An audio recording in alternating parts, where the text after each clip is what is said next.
Urban Harvest here, and I really enjoyed my A-Hope hydroponic setup so much that I decided to get another one. Now this is a new and improved A-Hope Intelligent Planter, and what I want to do with this first video, I'm just going to go through the unboxing, the basic parts and setup, and then I'm going to do another video of sowing and then another separate video of harvesting. So stay tuned. A-Hope hydroponic setup. So I got my new A-Hope indoor hydroponic gardening system, and I'm really excited. So right out the gate, start unboxing it, and pretty simple setup, just like in the last ones. Not a whole lot of difference in the setup. So it comes with the basic unit. You have the base of it with the pump on the inside. Take note that periodically you will have to take the pump apart and clean the filter, which is just in this little bitty plastic housing casing right here. Then you have the top part, the actual top part where the LED light is housed.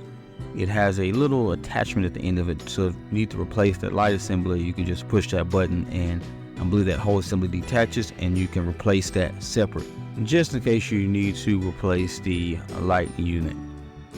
And then you have your command buttons on the front of it. Essentially you got your light, and you have your regular light for vegetable for your germinating process. Then you have your daylight for the flowering process. Just a different spectrum of light. The whole unit cycles off and on. It has a predetermined counter or predetermined timer, and it cycles the pump off and on, as well as cycles the lights off and on, so that it doesn't burn out the lights or burn out the pump. And then your power cord, one different thing about this particular unit, the power cord attaches at the bottom of the light as opposed to the base. And then at the bottom of the base you also have a drain port where you can drain your water out as well. And then after that, the setup is really simple. You just put your baskets in this place, and then you put your grow media, in this case it's just some sponges, into the baskets. Now sometimes you can pre-soak these before you put them in. I didn't. I just set mine into the deal and just let it sit in the water for a day.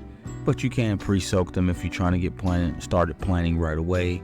Then you also have your stickers, labels, and then you also have the little basket stickers, and those are important because those basket stickers will help block out the light and reduce the amount of algae in these particular units, which can sometimes be a problem.